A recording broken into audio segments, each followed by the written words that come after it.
spending di platform sekitar 3M lah, ada 3M lebih lah. Ya kita hari ini tembak ads 5 juta belum tentu dapat balik. Ya itu sama aja kayak kita judi sebenarnya.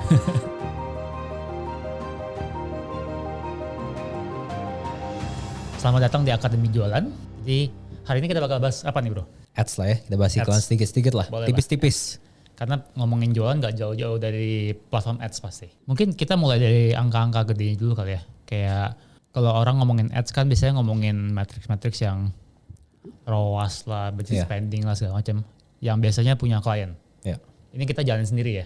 Betul, ini untuk pribadi ya. Pribadi dan masih jalan sampai sekarang ads-nya. Jadi kita bisa share nih frameworknya bisa dipakai sama teman-teman. Yeah. Mungkin dari lu mungkin kalau belajar ads mah udah lama ya. Cuman kalau beneran ads sendiri itu baru beberapa bulan lah. Tapi bulan pertama tuh langsung hit 3 digit revenue. Oke. Bisa dibilang masih newbie lah dari spending. Cuman oke lah buat digital produk oke banget. Kalau dari lu tuh lu ads tuh dari kapan? Gue nge-ads itu dari Februari 2024 ya. Wah baru juga dong. Jadi sekitar setahun lebih lah ya. Setahun ini mungkin spending ya. Kalau spending mungkin udah sekitar spending di platform sekitar 3M lah ada. 3M, wow. 3M lebih lah. Itu kalau dikonversi ke mile sudah ke balik Jepang. Bisnis kelas ya. Bisnis kelas maksudnya. Gitu, jadi selama setahun lebih nih gitu. Awalnya tuh belajar sendiri. Kalau gue kan ada yang ngajarin lah. Yeah. Gue belajar dari dulu juga awal-awal kan. Yeah. Tapi kalau dari dulu tuh awalnya gimana belajarnya? Kan mungkin orang-orang nggak tahu lo apakah lo emang orang IT gitu, apakah lo ngerti banget teknologi apa gimana gitu. Sebelum itu pun gue udah pernah ikut kelas-kelas untuk ads. Cuman emang belum pernah dipakai aja. Dapat produk yang cocok akhirnya kita iklanin. Yeah. Awalnya juga kita mulai kan kecil-kecil bro. Jadi kalau sekarang mungkin average rata-rata ya 6-7 juta sehari untuk ads. Awal-awal kan kita mulai dari 100.000 juga. 100.000 juga. Ya kan, jadi akhirnya kita bisa scaling sampai ke angka segini. Ya. Gitu, biasanya yang budgetnya segini biasa company-company bro. Benar. Bahkan mungkin kalau gue pernah kerja di klien dan di platform ya, nggak banyak juga company yang bisa segede ini size-nya. Betul, apalagi ini kan kita untuk personal ya. Benar, dan mungkin buat teman-teman yang ngerti, di ads itu ada banyak objektif. Jadi ada objektif awareness, consideration, conversion. Kita ngomongin pure conversion ya, karena kita ngomongin jualan doang. Kita cari orang yang mau beli lah. Benar, karena banyak juga company kayak FMCG yang gede gitu, mereka bisa spend miliaran tapi ke awareness. Buat produk yang mungkin sifatnya offline, betul. AOV, average order value-nya lebih rendah, jadi emang butuhnya itu yang mass gitu. Kita enggak, kita ngomongin ya kasarnya kita bisa dibilang dagang lah ya. Betul. Kita putar uang hari ini harus balik nih, kalau enggak ya kasarnya kita rugi gitu. Betul. Dan biasanya ads-nya untuk yang objektif purchase itu jauh lebih mahal. Jauh lebih mahal benar. Awal kita mulai 100.000 itu kan nggak tentu dapat purchase juga bro. Itu kalau sebagai perbandingan biasanya kan di CPM ya. Kalau CPM buat awareness tuh mungkin cuman goceng paling dapat. Kalau kita di 100.000 tuh paling cuman 100.000 juga tuh CPM-nya. Jadi cuma 1.000 orang yang ngeliat hari itu. Betul. Dikit banget. Pastinya kalau untuk purchase jauh lebih mahal ya. Jauh lebih mahal. Jadi dari budget 100.000 tuh gimana caranya lo naik jadi 6-7 juta tuh sehari? Ini gue jadi belajar juga nih mungkin. Oke, pertama gini ya, mungkin pas budget 100.000 itu kan konten gue cuma sedikit ya, mungkin cuma 5 konten. Itu pun kontennya cuma hooknya doang yang beda. Oke. Jadi sebenarnya testingnya lebih ke level hooknya dulu. Kita pengen cari hook yang bagus itu kayak gimana. Berkali-kali kita coba cycle kayak gitu. Berapa lama tuh kayak gitu tuh? Itu mungkin 3 bulan pertama lah. Oh lama juga ya. Ya 3 bulan pertama itu kita coba cycle dengan gonta-ganti hook. Berarti 100.000 sehari lu habisin sekitar 9 juta berarti? Di bulan pertama mungkin udah langsung scaling sih sebenarnya. Langsung scaling. Karena gue nggak suka lama-lama. Oke. Jadi sebenarnya dari 100.000 itu kita coba scale ke 200.000 ke 300.000 sehari. Oke. Ya, tapi scaling ini lu mau naikin budget, konten lu otomatis pasti harus nambah. Mungkin buat teman-teman yang nggak ngerti scaling bisa dijelasin bro. Oke, kita naikin budget intinya itu. Naikin budget tuh isinya berarti kalau 100.000 misalnya dapat salesnya 200.000, naikin lagi berharap customer-nya nambah gitu. Betul, berharap salesnya lebih banyak. Lebih banyak kan? Gitu. Kenyataannya belum tentu ya. Belum tentu. Ya itu sama aja kayak kita judi sebenarnya. Ya kita hari ini tembak ads 5 juta belum tentu dapat balik. Tapi gue juga sambil tambahin konten. Pertama terus kita testing konten terus. Seberapa sering tuh kontennya? Dulu mungkin awal-awal ya bisa seminggu itu 2 cycle testing. Oke. 2 cycle kita coba testing konten. I see. Sering juga berarti ya? Betul. Jadi makanya kita dari hasil testing ini kita filtering lagi mana konten yang bagus sama yang enggak. Yang enggak kita buang, yang bagus kita pakai. Nah, yang bagus ini kan bertambah terus ya, karena cycle testing gue kan selalu nambah. Jadi dari situ budgetnya bisa naik pelan-pelan. Dari 100.000 ke 200.000, malah mungkin kalau misalnya emang udah terbukti bisa menghasilkan sales, itu gue juga nggak ragu untuk langsung naikin budget ke jutaan. Oke. Gitu. Cuman yang biasanya susah ya, yang dari temen-temen yang gue lihat. Itu mentalnya sebenarnya. Oke, kenapa tuh? Karena sebenarnya untuk cari konten yang winning itu, konten yang bagus, gue lihat banyak orang itu bisa sebenarnya. Cuman mental ketika dapat konten yang bagus, berani nggak naikin budgetnya? Oke. Itu tuh kayak cycle. Jadi lu dapat konten yang bagus, lu berani naikin budget, sales lu bagus. Oke. Karena udah dapat konten yang proven. Tapi kalau misalnya konten lu bagus dan lu nggak berani naikin budget, satu saat konten ini bakal jadi jelek. Mungkin yang udah nggak dipikirkan sama mereka tuh kalau dinaikin bisa rugi gitu besoknya. Iya, cuman itu kan bukan mindset usaha ya, itu mindset lu kerja doang, lu nggak mau rugi. Di ads ya gimana cara lu nggak mau rugi? Ya. Kalau misalnya lu lagi dapat momentum konten yang bagus ya, emang harus di scale. Kalau nggak lu buang-buang momentumnya doang.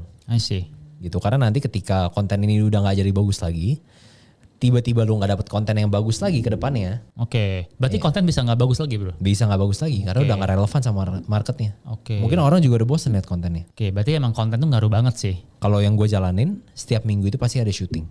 Oke. Untuk kasih warna baru lah di kontennya. Berarti kalau kita ngomongin jualan online, tugas utamanya sekarang tuh kalau zaman dulu ya, misalnya saya gue di agency sempat manage brand juga, sempat di platform juga. Kan ada satu orang yang kerjanya kayak monitoring ads. Ads specialist lah kita bilang. Yang kerjanya kayak ngutang-atik, ganti ini, ganti itu. Kalau sekarang berarti kerjaan utamanya itu sebenarnya bikin konten dong. Bikin konten. Oke. Kalau konten lu bagus, mau di pool manapun akan tetap bagus. Yang penting sesuai target market lu. Iya. Nge-ads sekarang itu nggak serumit dulu. Iya. Dulu mungkin lu mesti cari targeting, lu mesti benar-benar fokusin ke orang yang mau beli. Iya. Kalau sekarang udah nggak. Iya. Kita juga bikin akademi jualan, ngabisin banyak sekali course-course di Indonesia yang ngajarin tentang technical ads. Intinya sama. Intinya konten. Betul. Intinya nggak ada lagi targeting. Setting tuh cuma setting negara doang. Betul. Setting kalau mau ya setting lokasi, setting umur, setting gender. Udah, that's it. Intinya konten. Jadi ini buat teman-teman yang kepikiran mau beli course, nggak usah belilah. Beli course akademi jualan aja, kita ajarin konten jualannya. Ya, jadi kalau dari lu sendiri gimana? Kan lu baru mulai nih dengan framework yang kita pakai, apakah itu relevan gak di lu? Kalau di gue tuh kebetulan sama. Jadi karena base-nya gue kan content creator juga. Jadi gue banyaknya di YouTube. Di YouTube tuh juga sama. Jadi kita bilang namanya hook juga. Tapi hook tuh dalam artian promise videonya. Jadi lebih mirip kayak storytelling. Jadi frameworknya sama persis, cuman satu hal yang agak adaptasi itu dari format yang panjang, long form, yang kayak kita bisa ngomong sekenanya gitu, ke short form, dan mungkin yang gue lumayan adaptasi itu kalau kita ngomongin hook tuh ada hook, visual hook. Itu yang kalau YouTuber yang talking head, kan cuma satu ya, statis. Visual hook tuh kayak kameranya di atas, di bawah, atau kayak gerak atau apa. Itu tuh yang bikin menantang lah. Nah, kita perlu belajar banyak, terutama gue perlu belajar banyak dari content creator di TikTok. Mereka pintar-pintar bikin hooknya. Kita banyak terinspirasi dari sana. Betul. Karena gue kan udah bikin konten cukup lama, 2 tahunan lebih. Gue udah kayak menemukan lah market gue tuh siapa, yang nonton gue siapa, tervalidasi dari views gue ada beberapa yang jutaan, ada yang ratusan ribu di YouTube gitu. Dan mungkin yang nggak beda karena platformnya di Meta ya, bukan di Google atau YouTube kita ngiklannya. Cuman itu sih, kalau di bagian setting sama sih. Gue juga nggak punya banyak waktu, walaupun ngerti tapi nggak punya banyak waktu kayak ngotak-atik segala macam. Jadi gue sekarang semuanya settingnya otomatis. Otomatis ya? Cuman set negara doang, udah masukin konten. Tiap minggu masukin konten. Tetap udah 4 bulan lebih nih masukin konten terus. Jadi rata-rata begitulah cara mainnya. Jadi kalau fokusnya kita di technical ads, nggak bilang nggak penting sih, cuman itu nomor 2 lah. Mungkin kayak pilih battlefield yang bisa, kalau gue sendiri maksudnya pilih battlefield yang bisa gue kontrol. Jadi kalau misalnya kita ngotak-ngatik setting ads, diubah targeting segala macam, yang pertama knowledge gue udah nggak se-update zaman dulu gue kerja jadi orang digital marketing. Terus yang kedua itu gue ngerasa itu bukan strength gue. Jadi gue juga banyak ngeliat rekan-rekan gue, teman-teman gue yang tetap stay berkutat di otak-atik tiap jam 12 malam diliatin gitu. Sekarang gue udah nggak pernah lagi kayak gitu. Gue cuman kayak upload iklan beres karena gue tahu strength gue bukan di sana. Jadi ngapain otak-atik di sana? Toh si platformnya Metanya juga ngerekomendasiin seperti itu. Ya, dan ini menariknya ya, info dari orang dalam Meta. Ya, jadi apa tuh? semakin sering lu ganti-ganti campaign lu, semakin sering lu ganti-ganti settingan, hasilnya bakal semakin jelek. Ini by data. Wow. By data dari Meta langsung. Wow, oke. Orang yang jarang ganti-ganti, hasilnya conversionnya jauh lebih bagus daripada orang yang sering ganti-ganti. Mungkin make sense. Campaign gue tuh udah jalan 6 bulan hampir. Itu doang campaignnya. Itu aja. Tapi maksudnya konten kita tambah terus ya. Yang Betul. jelek kita matiin. Cuman 6 bulan tuh gue gak pernah ganti campaign. Ya. Gue malah otak-atik jelek. Bener. Betul. Jadi ini ya data dari orang Meta. Kalau misalnya kita kan cuma mengikuti mereka aja bro. Bener. Ya kan? Mungkin banyak orang yang kayak, oh enggak lah gue masih jalan segala macam gitu. Kesannya kayak seberapa kenceng sih budget kita bisa ngelawan algoritma Meta gitu. Ya. Gimana mau cara ngelawannya gitu. Ya mesti ride the wave lah. Kalau misalnya algoritma lagi gimana ya kita mesti ngikutin terus. Bisa dibilang kita tuh lumayan hoki sih. Jadi kayak kita tuh ada di momen dimana algoritma Meta tuh Lagi simpel-simpelnya. simple dan memprioritaskan kreator. Kalau kita mungkin coba jualan di let's say 5 tahun lalu deh gitu. Mungkin nggak jadi apa-apa juga gitu. Banyakan teknis ini itu segala macam gitu. Ganti pixel, duplicate jadi 100 apa. Sekarang kan enggak. Satu doang. Orang-orang yang kayak kita dan teman-teman mungkin yang mau mulai jualan lebih gampang. Karena opsinya jauh lebih mudah sih. Yang perlu dikuasai ya satu, ngerti proses jualan dan ngerti bikin konten jualan kayak gimana, ngerti sales prosesnya gimana sampai ujung. Betul. Yang penting ngerti cara gimana nyampein value produk lu di dalam satu video. Iya, sekarang ads tuh ya nggak usah aneh-aneh lah, tinggal kalau udah nemu naikin budget enak banget lah gitu. Ya, udah jauh lebih simpel lah sekarang. Lebih Ya. simpel. Oke, jadi untuk teman-teman yang mau belajar bikin konten, ya kita udah siapin satu platform ya untuk teman-teman semua di akademijualan.com. Teman-teman bisa cek semua, bisa belajar dari A sampai Z ya tentang framework jualan. Buat lu yang nggak pernah jualan sampai yang udah bisa jualan. Ya. Cocok untuk semua kalangan, untuk semua umur. Ini platform paling lengkap untuk lu belajar jualan. Oke, sampai ketemu di next video.